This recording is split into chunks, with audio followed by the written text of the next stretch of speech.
الحمد لله رب العالمين، والصلاة والسلام على سيد الأنبياء والمرسلين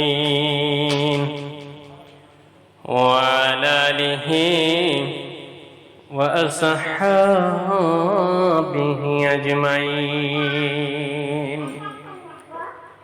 বন্ধুরা আমার, ভাইরা আমার, পৃথিবীর বুকে আমরা আল্লাহ রাব্বুল আলামিনকে বিশ্বাস করেছি। আল্লাহ রাব্বুল আলামিনের জন্য জীবন কোরবান দিয়ে ফেলে। যে মহান আল্লাহ রাব্বুল আলামিনের জন্য আমরা জীবনকে কোরবান করে ফেলি, আল্লাহকে বিশ্বাস করেছি, নামাজ পড়ে, রোজা রাখি, হজ করে, যাকাত দেই, দান সদকা করে, সেই মহান আল্লাহ রাব্বুল আলামিন এই সমস্ত বান্দাদের জন্য একটি নিয়ামত সৃষ্টি করে রেখেছেন পরকালের জন্য। সেটির নাম হলো জান্নাত। বন্ধুরা আমার, ভাইরা আমার, আজ আমরা জানবো জান্নাতে কারা যাবেন, কাদের জন্য আল্লাহ জান্নাত সৃষ্টি করেছেন। যারা জান্নাতে যাবেন তারা হলেন নবী, সিদ্দিক, শহীদ ও ঈমানদার সৎকর্মশীল মানুষ। বন্ধুরা আমার, ভাইরা আমার, জান্নাত এমন একটা স্থান যার পাশ দিয়ে বয়ে যায় নদী, যার প্রসাদ সমূহ তৈরি হয়েছে স্বর্ণ উপর ইট দিয়ে। এ প্রসাদের অনন্য উপকরণ সমূহের মধ্যে আছে মণিমুক্তা, মৃগনাভি, হীরা, মাণিক্য ইত্যাদি। যেখানে আছে নারী পুরুষ সকলের জন্য পবিত্র সঙ্গী সাথী, আছে সব ধরনের ফলমূল। সেখানে অধিবাসীরা খাওয়া দাওয়ার আমোদ ফুর্তিতে মত্ত থাকবে, থাকবে না কোন ধরনের দুশ্চিন্তা ও ভয় ভীতি। সেখানে থাকে হাসি ও আনন্দ, থাকবে না কোনো কান্না, মৃত্যু থাকবে না, থাকবে না কোনো মৃত্যুর দুশ্চিন্তা। সবচেয়ে বড় নিয়ামত হলো আমার মহান আল্লাহ রাব্বুল আলামিনের সাক্ষাৎ ও তার সন্তুষ্টি। মোট কথা হলো, সেখানে সুখ, শান্তি, আনন্দ, ফুর্তি কোনো দৃষ্টান্ত কোনো চোখ এখনো দেখেনি, কোনো কান কখনো শোনেনি। তার সত্যিকার ধারণ সম্পর্কে কোন হৃদয় কখনো কল্পনাও করতে পারেনি। বন্ধু আমার, ভাইরা আমার, আমরা মহান আল্লাহ রাব্বুল আলামিনের মহান নিয়ামত জান্নাত যাতে অর্জন করতে পারে, আল্লাহ যেন আমাদেরকে তৌফিক দান করেন। এবার জানবো সর্বপ্রথম জান্নাতে প্রবেশ করবেন রাসূল পাক সাল্লাল্লাহু আলাইহি ওয়াসাল্লাম। হাদিস শরীফে এসেছে আনাস ইবনে মালিক রাদিয়াল্লাহু তাআলা আনহু থেকে বর্ণিত। তিনি বলেন, রাসূল পাক সাল্লাল্লাহু আলাইহি ওয়াসাল্লাম ইরশাদ করেছেন, আতাল বাবু জান্নাতি ইয়াউমাল কিয়ামাতি ফাস্তাফলিহু ফাকুলুল খাসিন মান আনতা ফাকুল মুহাম্মদ ফাকুল বিকা আমরতুল আফলাহা আহাদা ক্বাবলাকা। আল্লাহর নবী বলেন, আমি কিয়ামতের দিন জান্নাতের গেটে এসে জান্নাত খুলে দিতে বলবো। তখন দারোয়ান প্রশ্ন করবে, আপনি কে? আমি বলবো, আমি মুহাম্মাদুর রাসূলুল্লাহ সাল্লাল্লাহু আলাইহি ওয়াসাল্লাম। তখন সে বলবে, আমাকে নির্দেশ দেওয়া আছে যে আপনার পূর্বে আমি যেন কারো জান্নাতে প্রবেশ করার জন্য দরজা খুলে না দেই। এর মানে হলো বিশ্ব নবী, দয়ার নবী, মায়ের নবী, উম্মতের কান্ডারি নবী, রাহমাতাল লিল আলামিন নবী সর্বপ্রথম জান্নাতে প্রবেশ করবেন। আল্লাহর নবীর পূর্বে আর কেউ জান্নাতে প্রবেশ করতে পারবে না। প্রথম যারা জান্নাতে প্রবেশ করবেন বিশ্বনবী সাল্লাল্লাহু আলাইহি ওয়াসাল্লামের পর কারা জান্নাতে প্রবেশ করবেন সে সম্পর্কে একটু জেনে নেই। হাদিস শরীফে এসেছে, ইবনে আব্বাস রাদিয়াল্লাহু তাআলা আনহু থেকে বর্ণিত, তিনি বলেন নবী করিম সাল্লাল্লাহু আলাইহি ওয়াসাল্লাম বলেছেন, কিয়ামতের দিন বিভিন্ন জাতি গোষ্ঠীর মানুষদের কিভাবে হাজির করা হবে তার একটা চিত্র আমাকে দেখানো হয়েছে। আমি দেখলাম একজন নবী আসলেন, তার সাথে 10 জনের কম সংখ্যা অনুসারী।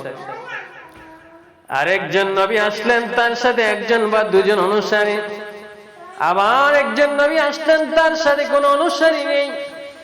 এরপরে দেখলাম বড় একদল মানুষকে আনা হলো। আমি ধারণা করলাম এরা আমার অনুসারী হবে, কিন্তু আমাকে বলা হলো এরা মুসা আলাইহিস সালাতু ওয়াস সালামের অনুসারী।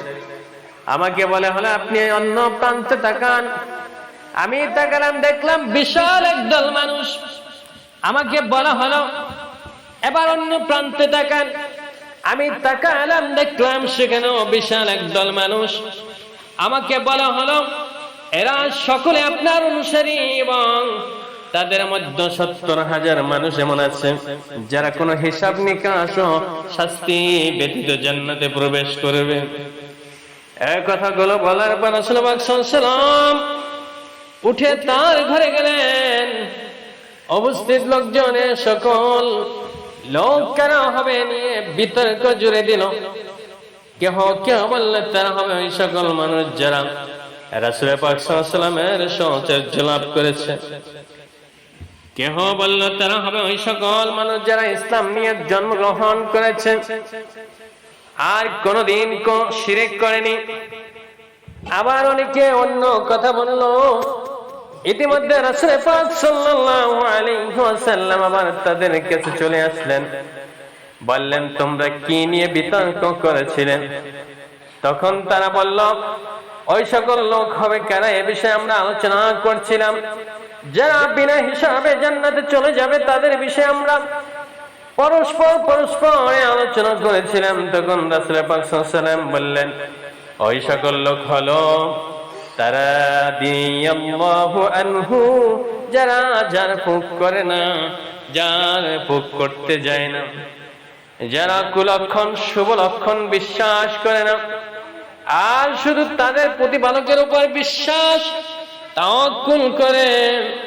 এই কথা শুনে উকাশ ইবনে মিহসান দাঁড়িয়ে গেলেন আর বললেন, হে রাসূল, আপনি আল্লাহ তাআলার কাছে দোয়া করুন তিনি যেন আমাকে সকল লোকদের অন্তর্ভুক্ত করেন। তখন রাসূল সাল্লাল্লাহু আলাইহি ওয়াসাল্লাম বললেন তুমি তাদের অন্তর্ভুক্ত হয়ে গেলে। অথবা আরেকজন দাঁড়িয়ে বললেন, হে রাসূল, আপনি আল্লাহর দরবারে আমার জন্য দোয়া করেন তিনি যেন আমাকে সকল লোকদের অন্তর্ভুক্ত করে দেন। তখন রাসূল পাক সাল্লাল্লাহু আলাইহি ওয়াসাল্লাম বললেন, ওকাশা তোমাকে ছাড়িয়ে গেছে। হাদিসটি থেকে আমরা যা জানতে পারলাম, 1 নাম্বার হলো অন্য নবীদের অনুসারীদের তুলনায় মুহাম্মদুর রাসূলুল্লাহ সাল্লাল্লাহু আলাইহি ওয়াসাল্লামের অনুসারীদের সংখ্যা হবে অনেক অনেক বেশি।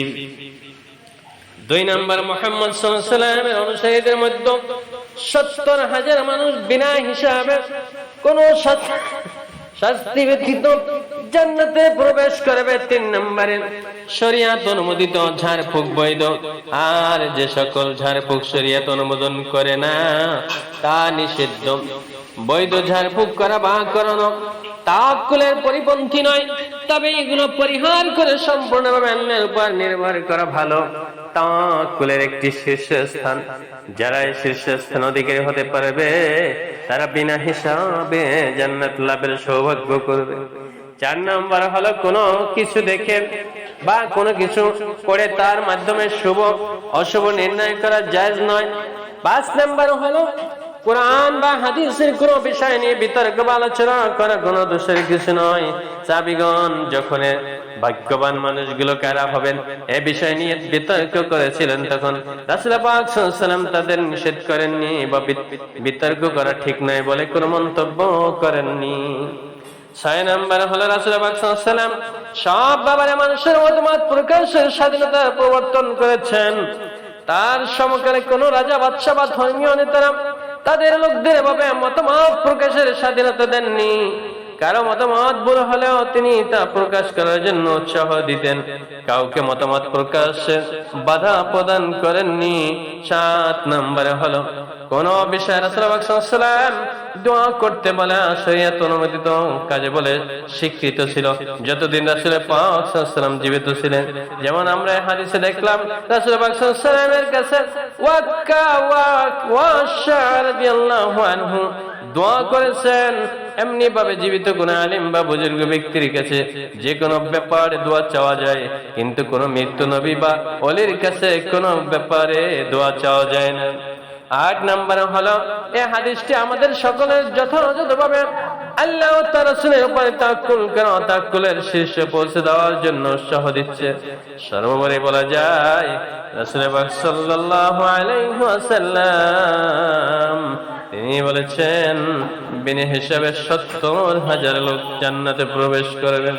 তারাই জান্নাতে প্রবেশ করবে। রাসূল পাক সাল্লাল্লাহু আলাইহি ওয়াসাল্লামের জান্নাতে প্রবেশ করার পর আল্লাহ রাব্বুল আলামিন যেন আমাদেরকে সে সমস্ত লোকদের অন্তর্ভুক্ত করে দেন যারা বিনা হিসাবে জান্নাতে যাবে।